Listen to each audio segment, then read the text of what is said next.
Assalamualaikum warahmatullahi wabarakatuh. Jumpa lagi dengan saya teman-teman di channel ini. Salam sejahtera untuk kita semua. Semoga kita semua senantiasa diberikan kekuatan dan diberikan kesehatan serta rezeki yang berkah. Amin. Nah, pada kesempatan video kali ini kita akan berbagi saja teman-teman, berbagi pengalaman terkait dengan giling padi, khususnya pada as tengah teman-teman yang sudah tidak senter atau tidak lurus.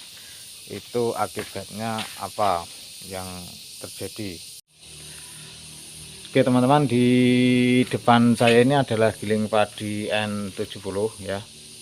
Dengan N50 itu sebenarnya sistem kerjanya sama, cuman ukurannya saja yang membedakan. Kalau N70 itu lebih besar daripada N50 dan juga kecepatan produksinya itu lebih besar, lebih banyak. Nah, oke teman-teman, apa sih pengaruhnya jika as tengah ya pada giling padi itu tidak lurus atau tidak senter? Ya, ketika terjadi demikian, as tengah ini sudah tidak lurus atau tidak senter, maka ketika dioperasikan ya putarannya itu akan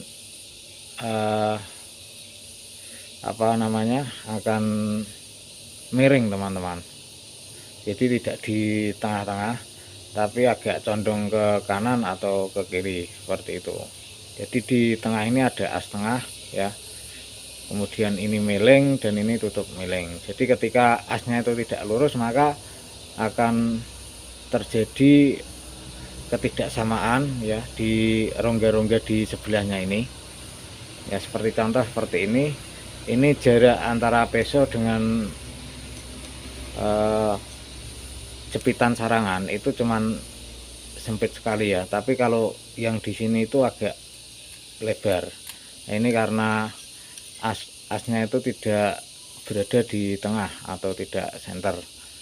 Nah, pengaruhnya apa? Itu yang pertama, tentu saja hasil daripada penggilingan padi itu juga tidak maksimal ya. Ketika beras yang ada di dalam sarangan ini rumah sarangan dan ini sarangan yang ada di tengah ini berputar dan sampai ke sini, itu beras akan patah ya, akan patah sehingga akan menurunkan kualitas daripada berasnya.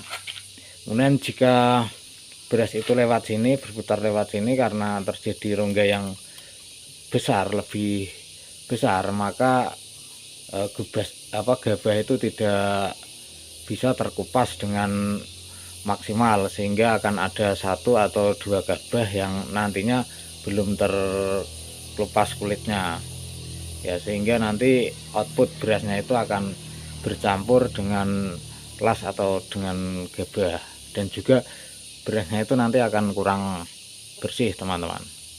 Nah, itu dampak yang pertama yang disebabkan oleh as yang tidak senter atau tidak lurus, sehingga putarannya pun juga tidak lurus dan terjadi selisih jarak antara peso miling dengan sarangannya itu ya, tidak sama sisi yang kanan dan yang kiri misalnya, atau atas yang dengan yang bawah itu tidak sama, sehingga berakibat hasil daripada penggilingan padi itu tidak maksimal ya. Ada yang patah ketika lewat yang sempit seperti ini, kemudian akan keluar las atau gabah ketika lewat sini, dan beras juga kotor. Nah, kemudian yang kedua yaitu dampak buruknya itu apabila miling ini kok sampai istilahnya bersinggungan dengan jepitan sarangan ini ya, gatok istilahnya. Kita putar gatok seperti ini, bersinggungan dengan ini, maka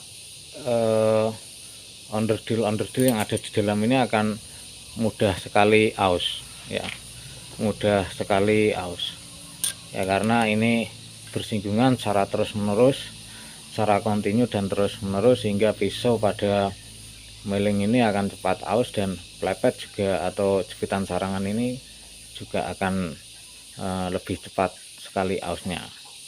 Dan lebih buruk lagi ketika ini pisau milingnya itu bersinggungan langsung dengan plepet atau dengan sarangan, maka bisa terjadi kerusakan yang parah ya. Saya dulu pernah mengalaminya, yaitu ketika miling ini bersinggungan dengan jepitan sarangan ini, milingnya itu sampai pecah teman-teman. Jadi miling ini pecah, kemudian pecahannya itu menghantam plepet, menghantam sarangan, bahkan rumah sarangan, sehingga mengancam semua komponen atau onderdil yang ada di dalam menjadi rusak semua ya. Nah, itu adalah dampak buruk yang disebabkan oleh as tengah pada giling padi yang tidak lurus atau tidak senter ya.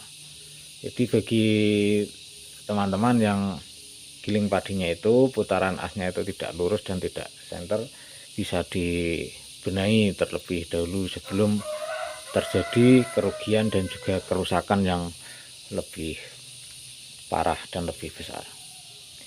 Nah, oke teman-teman, terima kasih telah menonton video ini, semoga bermanfaat ya. Ini hanya sharing-sharing pengalaman saja. Terima kasih, sampai ketemu lagi. Wassalamualaikum warahmatullahi wabarakatuh.